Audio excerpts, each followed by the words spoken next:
Усім прывітанне, з вами по-ранейшаму Зміцер Лукашук, і мы працягваем абмяркоўваць падзеі ў Беларусі і за яе межамі. Ну і зараз з намі на сувязі далёкі, сонечны і пляжны ці марскі, просто вот райскі закуточак Кіпр. І вось адтуль з Кіпра з намі на сувязі прадстаўніца дэмакратычнай амбасады Беларусі на Кіпры Алеся Пархоменко. Добрый дзень, спадарня Алеся. Добрый день, спадар Дмитрий. Спадарня Алеся, ведаеце што, я вот у нейкай такой разгубленасці знаходжуся, тому что калі мы з вами сустракаліся там месяц таму, здаецца, там плюс-мінус тут у нас у студыі, і я пісаў анонс, то я вас у гэтым анонсе прадстаўляў як прадстаўніца народнай амбасады Беларусі на Кіпры. Зараз і у ваших телеграм-канале, і зараз вот я пишу дэмакратычнай амбасады Беларусі на Кіпры. Гэта з чым звязана? Гэта такі рэбрэндинг. Што гэта? З чым это звязана, такое змена ў назве? Да, действительно, изменение в названии произошло, и хочу открыто сказать, что на сегодняшний день демократическое посольство Беларуси на Кипре не имеет отношения к бренду народной амбассады, не сотрудничает с народными амбассадами, является автономной структурой, также не подчиняется ни офису Светланы Тихановской, ни Объединенному переходному кабинету. Но есть хорошая и приятная новость. Мы находимся в партнерском сотрудничестве с агентством Евроатлантического сотрудничества. И достаточно по вопросам, я думаю, что мы дальше пойдем по этим вопросам. Но на сегодняшний день так, да, действительно, на Кипре есть демократическое посольство Беларуси на Кипре. Ну, калі гэта, конечно, не сакрэт, то, можа быть, раскрыеце таямніцу вашага разыходжання з інароднымі амбасадамі і тады атрымліваецца і з офісам, і з кабінетам. Ну, на самом деле, народные амбассады предполагались быть автономными структурами, но, к сожалению, данное условие не было соблюдено, поэтому на сегодняшний день было такое решение принято. Это решение принято не только мной, это диаспорой, поэтому никакие не мероприятия, которые я провожу, либо какие-то встречи на дипломатическом уровне, они никоим образом не будут и не касаются народных амбассад. Тым не менш, вось калі мы кажам пра сустрэчы на дыпламатычным узроўні, мы пра дыаспару пагаворым яшчэ раней, але мне просто уражвае, да прыкладу, я глядзеў у вашым тэлеграм-канале, ну я маю на ўвазе дэмакратычнай амбасады, і у вас там былі сустрэчы і з прадстаўніком польскай дыпламаты амбасады і з прадстаўніком амерыканскай амбасады. Вы сустракаліся з Джуліяй Фішер вось буквально пару дзён таму.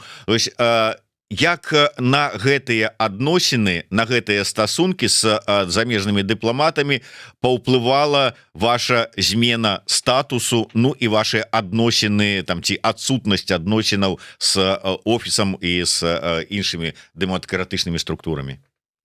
Нет, на самом деле никак не повлияло. Вся работа, которая делалась на дипломатическом уровне, она была автономной всегда.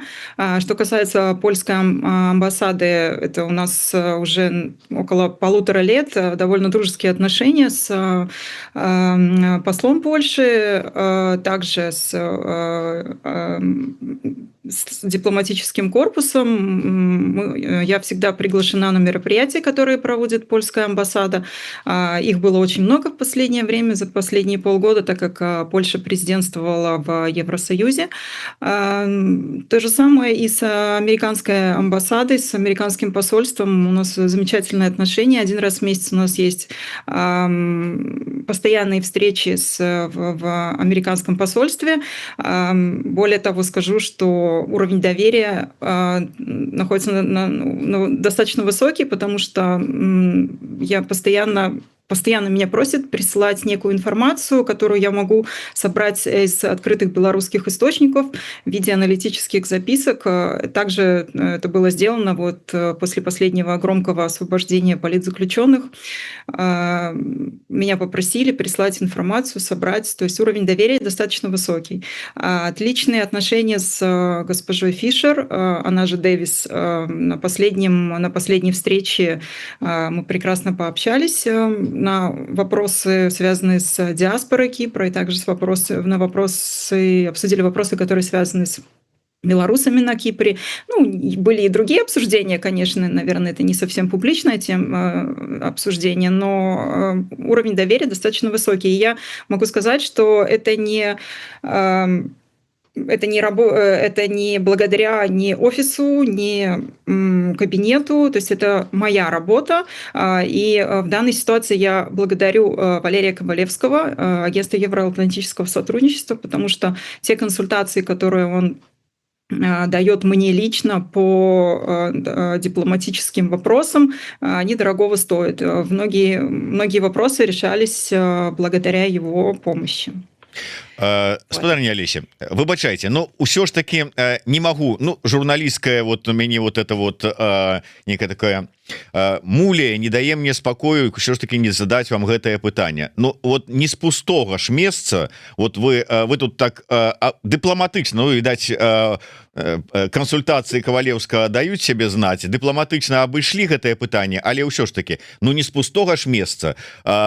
Олеся Пархоменко, якая была народнай амбасадаркай, раптам ні з таго ні з сяго вырашыла дыстаянавацца, там дыаспора прыняла рашэнне і гэтак далее. Ну что-то ж было триггером. Ну я не думаю, что это вот з-за того, что у вас партнёрскія адносіны з агентством Евроатлантычнага супрацоўніцтва і там асабіста з Валерыем Кавалеўскім, то это ён вас збіў на крывую сцяжынку супрацьстаяння з офісам і гэтак далей. Что было триггером?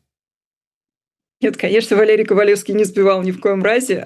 Дело в том, что отношения перешли на такой уровень, когда мнения других перестали слышать, и, соответственно, взаимоотношения просто потеряли смысл между людьми, которые говорят о том, что они управляют в народных посольствах. Поэтому изначально предполагалось автономные организации, народные посольства во всех странах. Это был 23-й год. Да, это были нормальные условия, когда мы сотрудничали, общались и делились. Но как только начались указания, как говорится, сверху, то есть это никоим образом не устраивало ни диаспору, ни меня. Поэтому так как вклад некоторых людей совершенно не был замечен, поэтому было принято решение именно о том, что будет заявление о том, что это будет отдельное демократическое посольство Беларуси на Кипре. Ну добра, ўсё адно так дыпламатычна вы абышлі, я так разумею, не хочаце ўсё адно, можа быть, напружанне ствараць, але давайте тады да інша. Вось вы расказалі зараз пра свае сустрэчы з польскімі дыпламатамі на Кіпры, з амерыканскімі дыпламатамі на Кіпры, прычым з такой пазнакай, што абмяркоўвалі беларусаў і беларускую дыаспору на Кіпры. Ну выбачайце, по-моему, пытанні там беларускай дыаспоры на Кіпры трэба найперш абмяркоўваць з кіпрскім кіраўніцтвам. Якое дачыненне да праблемаў вось беларускай дыаспоры маюць польскія, амерыканскія ці любыя іншыя дыпламаты з іншых трэціх краінаў? Ну, во-первых, это большой опыт их с ними общения. Во-вторых, вопросы белорусской диаспоры, белорусов на Кипре, например, касательно польского посольства, касаются шенгенских виз. Это огромный вопрос. И я очень рада тому, что польское посольство идет нам навстречу. У нас стало намного больше выдачи многоразовых шенгенских виз.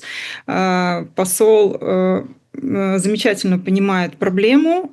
Более того, сейчас, хоть на самом деле это не совсем мой вопрос, но мы с ним решаем вопрос по паспорту иностранца польскому, для того, чтобы белорусы могли прилетать на Кипр по паспорту иностранца, я не помню, как его название, к сожалению, там точно, паспорт подорожника, что-то такое. Да. Документ подорожжа для цудземца. Так. Да, на сегодняшний день посол услышал меня, принял вопрос, и у него консультации с МИДом Польши для того, чтобы эта возможность была открыта для белорусов. Но есть еще один этап, второй, который потребует, ну, на самом деле, это, опять же, не кусок моей работы, хотя это в принципе не работа, чтобы авиакомпании, которые работают в Польше, были уведомлены о том, что данный паспорт вообще существует и, в принципе, должен работать. Потому что я связалась с авиакомитетом, и они на сегодняшний день ждут этого уведомления. Ну, я надеюсь, офис Светланы Тихановской отреагирует на это. Юрист Леонид Морозов уведомлен о том, что куда нужно писать письмо и какого содержания должно быть письмо для того, чтобы авиакомпании, белорусы в Польше не имели проблем при регистрации на рейсы. Можна пра гэты момант больш падрабязна, таму што гэта сапраўды вельмі важна, і самае дзіўнае, бачыце, што да спробы вырашэння гэтага пытання з аднаго боку падключылася амбасада дэмакратычная на Кіпры, з другога боку да гэтага мусяць далучыцца нейкім чынам прадстаўнікі офіса, які знаходзяцца ў Вільні. Так вось, што трэба зрабіць, каб польскі дакумент падрожжы, а можа быць і жэнеўскі дакумент, но выданы ў Польшы, усё ж таки без праблемаў прымаўся усімі авіаперавозчыкамі, прынамсі пры вылеце з Польшчы? Нужно уведомить, что касается вопроса на дипломатическом уровне, он решается со стороны польского посольства на сегодняшний день. А что касается вопроса о информировании авиакомпаний, это должно сделать юридическое лицо, представитель, ну, какой-то именно юрист. Я, к сожалению, тоже не юрист, не владею этим вопросом. Я просто связалась с авиакомитетом, и они сказали, что данный паспорт у них не числится в системе, и, соответственно, они его не могут видеть. И им нужно документ там, с печатью, еще не знаю с чем, который будет говорить им о том, что паспорт, данный паспорт должен приниматься авиакомпанией. То есть на сегодняшний день вот ну, так обстоит. Я не знаю, возможно, это будет еще и дальнейшая переписка, но это то, что я получила несколько недель назад от авиакомитета. Информацию. Пытанне ад вожыка патрыёта, вяртае ён нас ізноўку да тэмы вашага рэбрэндинга, назовём гэта так. Калі гэта цяпер асобная арганізацыя, вы лічыце, што ваша праца стане больш эфектыўнай, пытаецца ён? Я лечу, что моя праца и так эффективная, но я вижу, что не будет того влияния, которое пытались на меня оказать.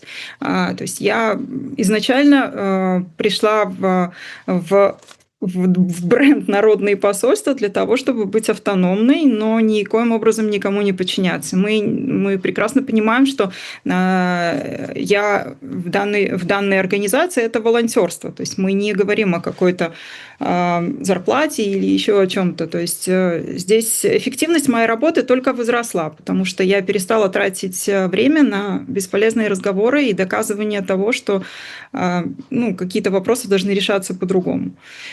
Вот. Да, я могу ответственно сказать, что большой вопрос стал с паспортом Новой Белоруссии. У меня были возражения к тому, как данный паспорт Новой Белоруссии собирались продвигать через народные посольства. Это была последняя крайняя точка, которая уже привела к тому, что мне совершенно не хотелось оставаться в этом бренде. А что значится просовывать паспорт Новой Беларуси праз народные амбассады? Это что, вот як Лукашенко своим дипломатам дае заданне там трактары продавать по всем свете, так и тут? Ну, почти, да, давайте так скажем, где-то так оно и было. Вот. Мои возражения тому, что этот проект я вижу по-другому, были приняты в штыки. Поэтому я решила, что это не должно быть в моей жизни таким образом. пытанне вось да гэтага прызнання пашпарта замежніка падарожнага travel документа польскага, ізноў жа таки Вожык пытаецца, так меркаванне ў офісе не чуюць альбо чуюць, да чаго тады лісты? Ну, маецца на ўвазе, вось вы скіравалі гэты ліст Марозаву, ну, у офіс, і калі не чуюць, то ці ёсць разлік, што яны возьмуцца за вырашэнне гэтага пытання?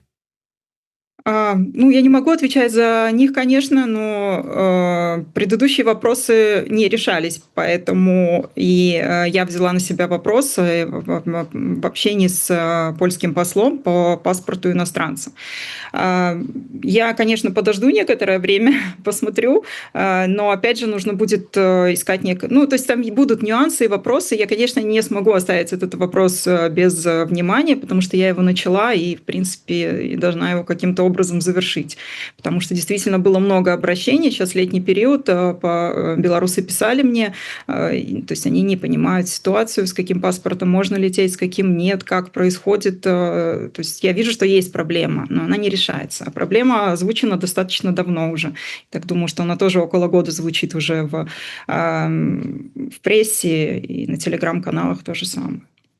Якія ўсё ж таки перспектывы, як вы лічыце, пытанне гэта вырашыцца, не вырашыцца, за кім усё ж таки апошняе слово? За офісам, за польскім МЗСам, за кіпрскімі ўладамі, за амбасадай вашай дэмакратычнай?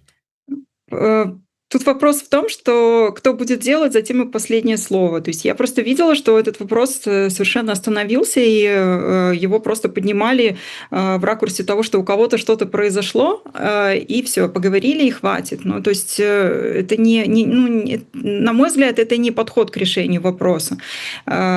Все-таки я думаю, что мы еще с вами встретимся. Надеюсь, у меня будут хорошие новости. Вряд ли это, конечно, будет в августе, наверное, в сентябре. Сейчас будет отпускной период большой. Я обязательно дам вам новые сведения про паспорт польский.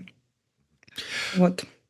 Добра, тады давайте перайдзем да іншых важных пытанняў, таксама можа быць ужо больш унутраных кіпрскіх, але для беларусаў важных і для любых беларусаў, тому что і тыя, хто знаходзяцца на Кіпры зараз, і тыя, хто можа быць плануе на Кіпр пераехаць. Давайте такое подводзячае пытанне. Усё ж таки, будь то народная амбасада, ну, народные амбасады, мы там уже привыкли чуць, что это инициатива офиса, яны вот где-то там представляюць, там, ну, и гэтак далей, гэтак далей. Але і тыя ж самыя народныя амбасады, і зараз вось дэмакратычная амбасада беларусаў на Кіпры, яны ўсё ж таки маюць нейкую юрыдычную такую ось сваё афармленне. Яны як і што, як іх успрымаюць мясцовыя улады.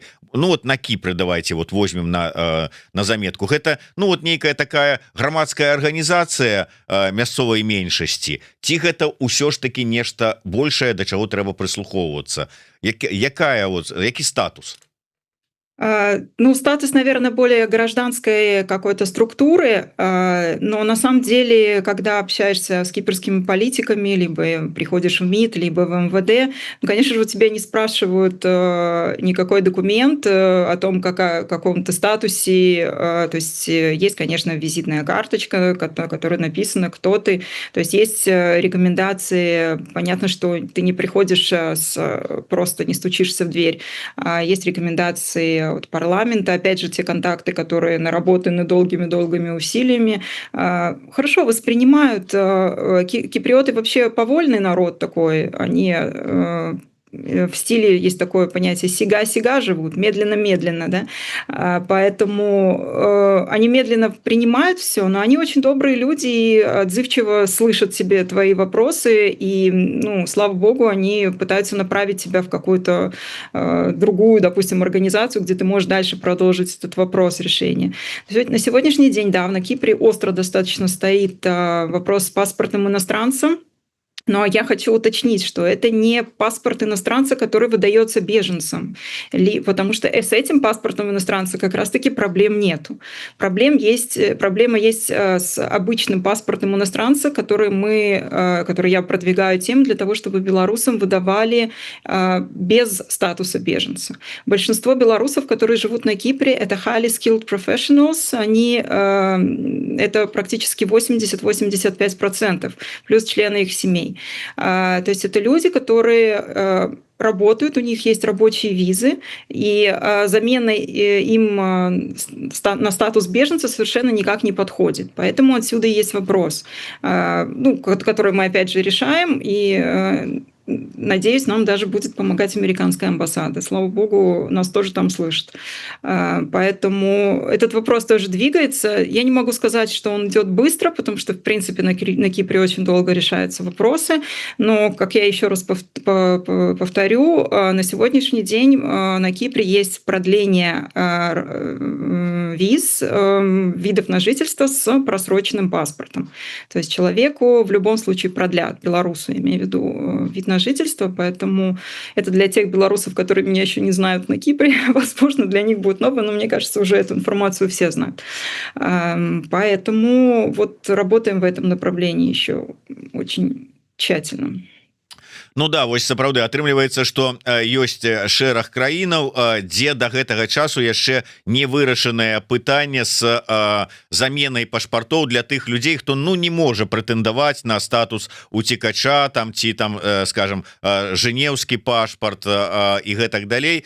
Просто замена пашпарта, таму што яны не могуць па пэўных прычынах ці не хочуць ці не рызыкуюць ехаць за новым пашпартам у Беларусь. І ўсё ж таки, як вырашаецца гэта пытанне, чаму Кіпр не хоча пайсці шляхам там Польшчы, Літвы, Швецыі, ўжо нават Чэхіі?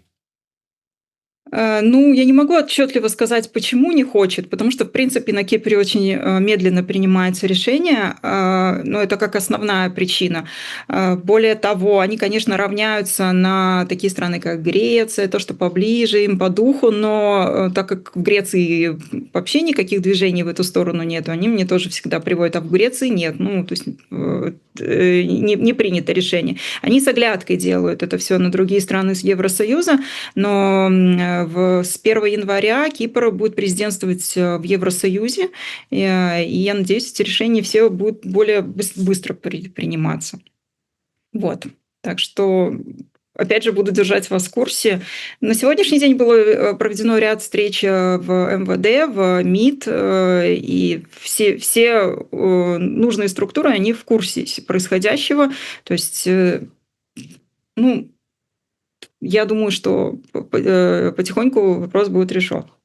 Ну да, сапраўды, я вот гляжу, что нават у мясцовай прэсе, такой вот эмігранцкай рускамоўнай прэсе пытанне і пашпартоў для беларусаў і іх тут вырашэнне гэтых легалізацыйных пытанняў і ввогуле дзейнасці вашай амбасады, как бы так на слыху атрымліваецца, што рухаецца, ёсць цікавасць, таму што, наколькі я разумею, той матэрыял, што я чытаў, гэта такі рускімі створаны портал, але нават там ёсць інфармацыя, то есть прасоўваецца, даходзіць інфармацыя да пэўных людзей. Да, это Cyprus Daily News, отличный портал для того, чтобы почитать хорошую информацию по происходящему на Кипре, потому что, конечно, большинство, можно сказать, большинство прессы, это особенно русскоговорящие, русскопишущие, это люди, которые работают на русской КГБ, не знаю, я не вдавалась в подробности, но это, наверное, не сильно меня этот вопрос пока волновал. Но все же есть такое мнение, и оно имеет место быть с определенным подтверждением фактов. Поэтому хорошая пресса нам не вредит. Дарэчы, вось калі мы ўжо тут да этой прэсы звярнуліся, я трошку ў бок адыйду, але просто цікава, тому что это сапраўды можа датычыцца і беларусаў, асабліва на фоне з аднаго боку вось гэтых гучных заяваў КДБ лукашэнкаўскага пра нібыта праведзеную спецаперацыю гарпун, з другого боку заклік Гайдукевіча пра напады з пластыкамівымі вёдрамі на актывістаў апазіцыі па ўсім свеце і гэтак далей. У гэтым жа СМИ, на гэтым же портале я прочитал вельмі цікавую такое матэрыял, расследование про тое, что на Кипре менавіта знаходзіцца самое вялікае у Евросоюзе гнездо агентов ФСБ. Это и амбассада российская на Кипре, якая раздутая и самая вялікая, я так разумею, там ледзь не ва ўсім Евросоюзе, и адпаведна там вялікая агентура, там с конкретными расшифровками, с людьми, якіх вызнали як и тых, кто куратары, и тых, кто агенты, и гэтак далей. То есть вот на фоне того, что отбывается, на фоне спробаў режима достать своих оппонентов, дзе б яны не былі, наколькі такое суседство с гэтым кублом российской спецуры для белорусов небяспечна? На самом деле мы об этом знаем уже давно. Посол России на Кипре – это бывший сотрудник ФСБ, никто даже это не пытается скрывать. Да, это большое количество мероприятий, которые проводятся, Центр Россотрудничества, это всем известная организация, но мы, как диаспора, ну, по крайней мере, стараемся, мы не участвуем ни в каких мероприятиях, связанных с, это будь то это культурные мероприятия, будь то это некие развлекательные мероприятия, которые они постоянно проводят. Да, я уверена, что есть люди, которые работают на... Ну, я думаю, это не секрет ни для кого. Ну, все стараются делать какие-то вещи с оглядкой на эти факты. Поэтому мы это приняли и живем с этим. Поэтому... Ну, то есть смирились, ці что? Типа по-белоруску так ведаете там? Не, мы приняли и учитываем все эти факты при организации мероприятий, при общении с людьми. Конечно же, смотрим там в чатах, кто приходит, проверяем. Но это максимум, что мы можем сделать. Конечно, мы там не боги, не святые, но в любом случае, ну, то есть мы этот факт осознаем, что он есть, присутствует в жизни на Кипре. Ну, к сожалению, но это так. Дарэчы, Василіся, кіпрская дыаспора беларуская, як вы самі сказалі, гэта на 80-85%. Гэта, ну, найперш людзі, якія там працуюць, гэта айцішнікі, людзі не бедныя, але наколькі яны згуртаваныя, наколькі дыаспора жыве беларускім жыццём, ну і ввогуле сваім жыццём, ці там, ведаеце, там кожны сам по сабе, у лепшым выпадку мы там с хлопцамі, дзяўчатамі пойдзем там смузі, бахнем в каком-нибудь дорогом бары, а ўсе гэтыя ваши беларускія справы нам как-то не асабліва цікавяць. Ці як яна жыве? Ах, Зміцер, вы ж ведаеце, як она жыве, вы ж у нас былі ў гасцях. Ну, то, что я бачыў, калі яны прыйшлі на нашу сумеснае мерапрыемства с Лявонам Вольскім, тыя, хто прыйшло шмат, але ж это далёка не ўся дыаспора. Конечно, это недалеко не вся диаспора. Я думаю, что я, наверное, не могу охватить всю диаспору. Мы говорим, что приблизительно 5000 белорусов на сегодняшний момент живут на Кипре. Опять же, это не могут быть, конечно же, это могут быть люди, которые там, не поддерживают то, что мы делаем, но в любом случае, если появится паспорт, он нужен будет всем, поэтому я не разделяю белорусов по их взглядам, то есть для меня этот вопрос для всех белорусов стоит. Поэтому почему я могу еще судить, хорошая ли у нас диаспора, дружная ли? Ребята очень гордятся тем, что у нас в принципе есть диаспора. И хочу, пока у нас есть время, вернуться к вопросу помощи политзаключенным. Я очень благодарна диаспоре нашей. При всех условиях того, что мы знаем и как это все сложно, ребята откликаются, и мы помогаем. И я думаю, что вносим хороший вклад в помощь, потому что также мы сотрудничаем, как я и сказала, с агентством Евроатлантического сотрудничества по этому вопросу в том числе. И также я очень-очень хочу поблагодарить Женю Долгую. Это просто чудесный человек. Я не знаю, насколько может быть большое сердце у человека, но она просто... Ну, давайте я буду на примерах. Да? Человек находится в постоянной связи с родственниками политзаключенных днем и ночью. Она знает все о политзаключенных девочках, которым мы оказываем помощь. И это не один или два человека. Это огромное количество людей. Она их находит, Алеся, она с ними общается. можна я пераб'ю? Да. Просто я ведаю дакладна, што дыаспара вы асабіста шмат робіце для дапамогі палітвязням, але можа быць канкрэтных прыкладаў некалькі. Кому конкретно мы помогаем? Ну, кому конкретно, ці там можа быць давайте, мерапрыемства, там ці яшчэ што-небудзь, Я вот с што... удовольствием. Да. Например, очень было у нас хорошее мероприятие на Новый год, мы покупали детям подарки. Это были чудесные эмоции, которые я уже, честно говоря, сама давно не испытывала, когда дети нам присылали рисунки, дети, которые получали подарки, присылали рисунки, песни, стихи, это было просто шикарно. Мне нравилось то, что Женя в этом помогал нам, и диаспоре в том числе нравилось, что это была вот эта вот четкая такая взаимосвязь, когда человек помогает, и он может увидеть плод своей работы. Я просто высылала людям рисунки, и это было... Ну, все плакали от этого. Это воспоминания, которые, наверное, останутся навсегда со мной. Далеко ходить не буду. Всем известный политзаключенный, который в последнем освобождении был освобожден, Сергей Шелик. Это человек... Я поражена просто, насколько человек после того, что он прошел, может остаться таким просто открытым. Его фраза «Я знал, что после освобождения мне помогут люди, и я не пустил тюрьму в свою душу». Мы отправили ему помощь, да, он получил, и слава богу, то есть мы там вчера получили подтверждение. Он был очень тронут и даже там дрожащим голосом благодарил. Но у меня здесь возникает вопрос. Все видели, да, что был сбор открыт для него, и в этом сборе была детализация того, для чего нужна помощь ему. Меня удивила строка «медицинская помощь». Я не специалист в фонде, который у нас есть гуманитарный, но очень-очень хотела бы получить это вопрос, потому что я не знаю на него ответ. Почему гуманитарный фонд не закрывает вопросы медицинской помощи политзаключенным?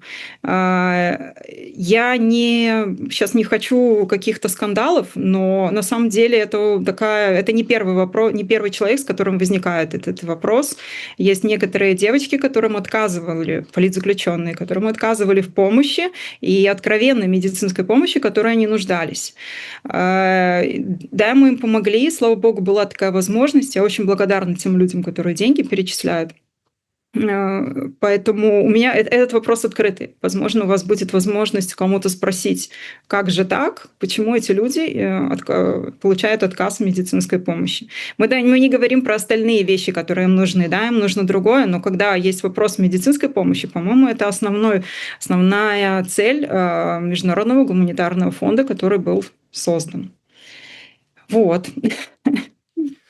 Ну так, ну а ўвогуле калі ўжо так больш адысці ад таких вот, может быть, злабадзённых, але тым не менш актуальных тэмаў, чым жыве дыаспара, якія мерапрыемствы ладзяцца, на што звяртаецца найбольшая увага? Я так разумею, что зараз па ўсім свеце ну адышлі ўжо ад, может быть, правядзення палітычных ці палітызаваных акцый, але вот на што тады звяртаць увагу, як прыцягваць беларусаў, каб яны заставаліся ў этой арбіце беларускай?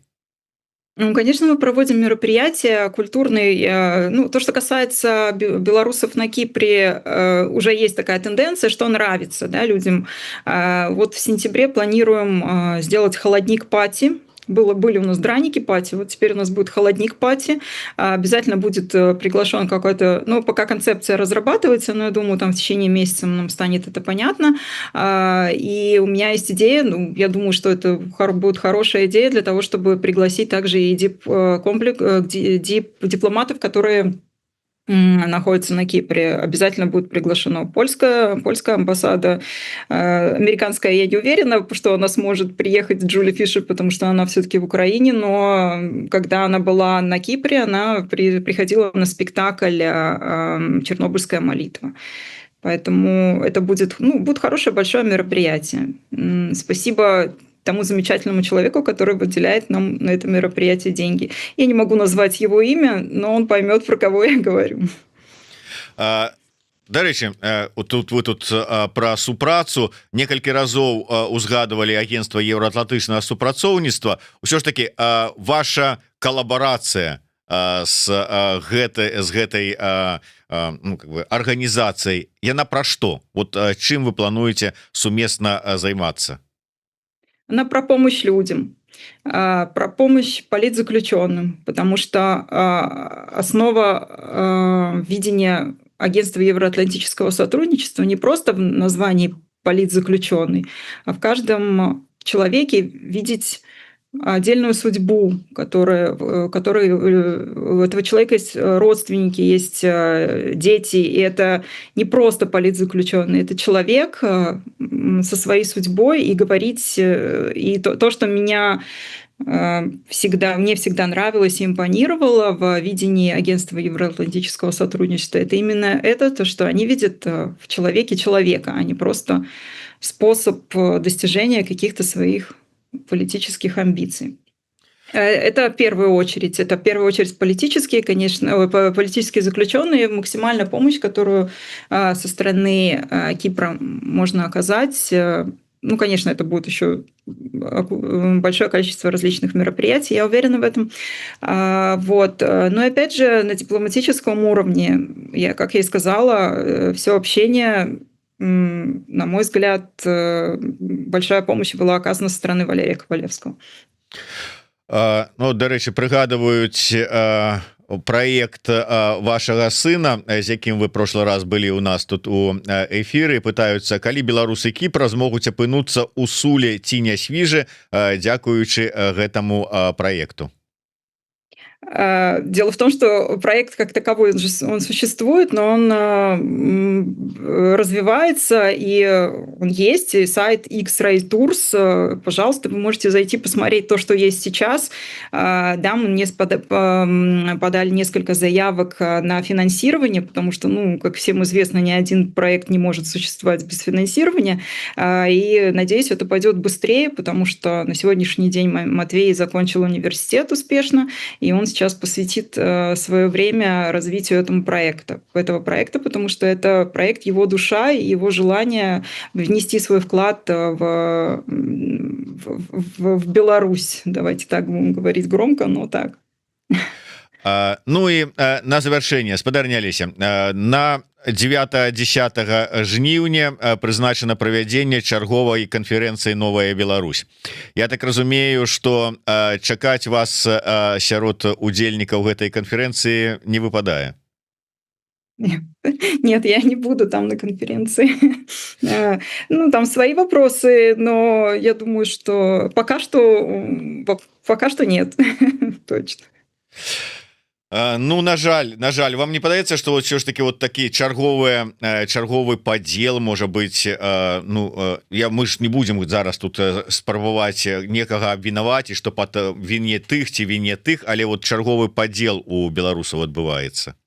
Нет, я не считаю, что чарговый подел, наоборот, считаю, что то, что я сейчас сказала, это показатель того, что можно сотрудничать с демократическим силам на очень высоком уровне, помогая друг другу, не обвиняя, не пытаясь найти кого-то главным в данном сотрудничестве. Поэтому сегодня я об этом и говорила, про сотрудничество с агентством евроатлантического сотрудничества. То есть это же не с сегодняшнего дня началось. То есть мы сотрудничаем, ну, я так думаю, что около 1,5 лет. Сегодня просто вот решили это сделать открыто, заявить об этом. Дзякуй вялікі. На жаль, нам трэба развітвацца. На развітанне я хацеў бы павіншаваць спадарню Алесю з днём народзінаў.